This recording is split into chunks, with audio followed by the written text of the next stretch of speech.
Hey guys, so thought we'd talk about some essay stuff today. Technically, I said due Thursday night. The reason I said that is because I'm gonna have a lot of these to grade and I need time to grade them all. I gave you till the very last minute possible to do them, and I've decided to extend the deadline till Friday, giving you all one more day to finish it. I'm gonna talk a little bit more about what I want to be included and be very, very careful because remember, this is worth a lot of points. Okay, let's talk about your introductions. The whole purpose of your introduction is to bring us to your thesis statement. That is it. Its only job is to set up your thesis statement. So whatever you're doing, make sure it serves that purpose. Introduction, keep it tight. The whole point of your introduction is to introduce your thesis statement. You need to have a hook that gets us interested, and you need to introduce your topic. Even if you think people know about your topic already, you still need to introduce it at least a little. How much you introduce your topic depends completely on how complicated your topic is and how, what's what I'm looking for? Knowable? Known your topic is, right? Okay.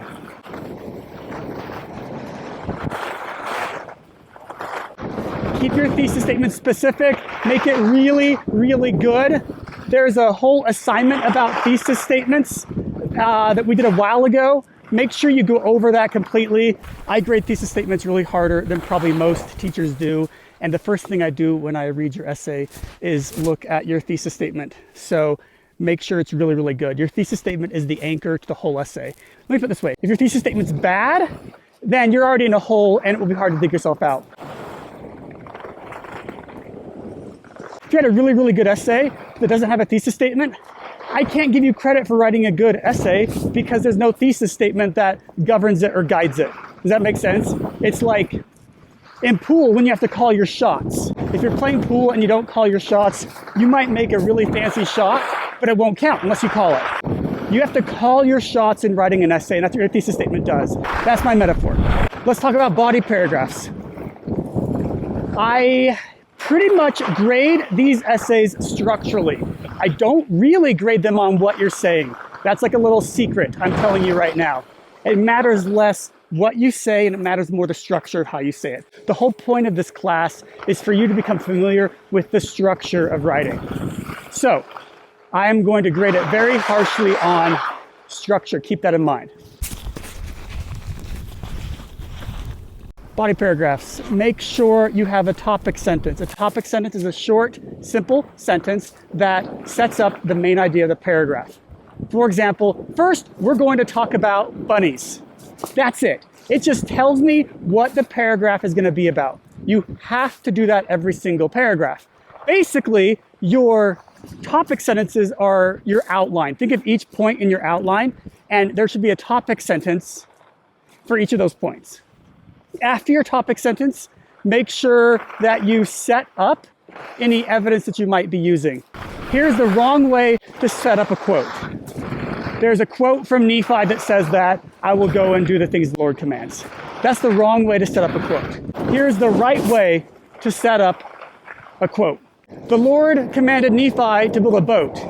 He didn't know how to build a boat, and he wasn't sure he could. And on top of that, his brothers were bullying him. So he didn't know what to do. But rather than give up, Nephi said, I will go and do the things the Lord commanded. So don't just put quotes in there and expect us to know what they mean. We need to know who said it and why we should listen to them. Tell us a little story about them. If you found researchers doing research about bowling balls, say a group of researchers from Hanoi University were interested in bowling balls and a lead scientist did blah, blah, blah. Everything always is way better when it's told as a story. So give us the story of your evidence. Once you've set up the evidence with some kind of story, make sure that you actually include evidence and that you cite it properly. Let's talk about how to cite evidence. You need to make sure that you have quotation marks and parentheses. In the parentheses, you need to put the last name of the author and a page number.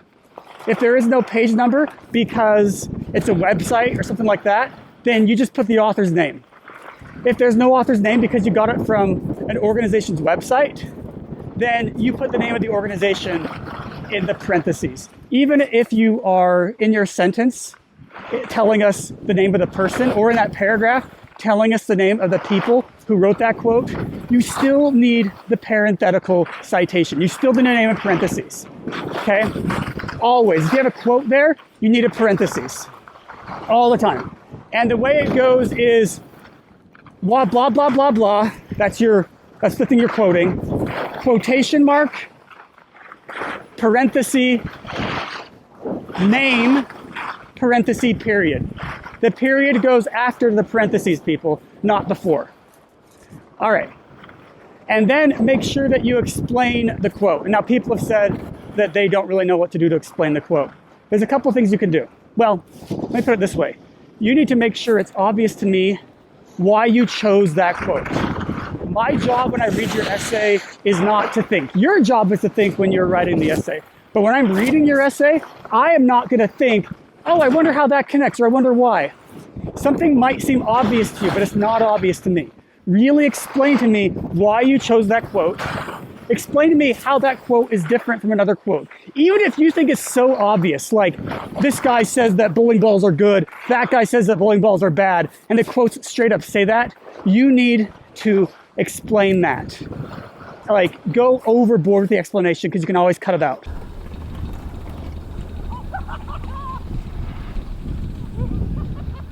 Okay, let's talk about works cited pages. Basically, the works cited page is your annotated bibliography minus the annotations. So in the annotated bibliography, you had that whole MLA format citation that was like last name, comma, author, blah, blah, blah. And then after that, you had your summary of that source. All your works cited pages is that list, but without the summary. Make sure it doesn't have the summary. It'll go at the very end of your paper, and it will say works cited, and the works where it says works cited will be centered, and then it'll just be the list. That doesn't count towards your word requirement or anything like that, but you need that. If you don't do that, I just can't grade it. Okay, that brings up another point. The deadline was originally going to be on Thursday, which is tomorrow. I can go ahead and make it Friday, but I absolutely cannot push it past Friday. And there's two reasons for that. One is Canvas closes on Friday. It just closes, and that's not up to me. Like when the end of the term closes, Canvas closes, you cannot submit anything. I mean, that's a really good reason. Reason number two is that we only have like 2 days after that. I've got to grade all your essays and then enter in all the grades, and that's a lot of work. So I don't have a lot of time. I'm really cutting it close in grading your essays. So that means you need to make really sure that you're doing a really good job on this. Don't just write an essay and submit it. Please, for the love of everything that is holy, go back and look at all the handouts that I've given you. I've given you an essay structure handout. I've given you thesis statement lessons. I've given you thesis statement handouts. I've given you example essays. Go back and make sure it follows that perfectly. When I am grading your essay, I cannot say this enough. I am grading it based mostly on structure. So look at the handouts about structure. Also, look at the rubric. It's not going to be a mystery why you get the score that you get. Look at the assignment. There's a rubric there. And when I grade your essay, I literally just tap on the rubric what score you get on each element. For example, thesis statement, tap. Topic sentences, tap. So go through and look at that rubric.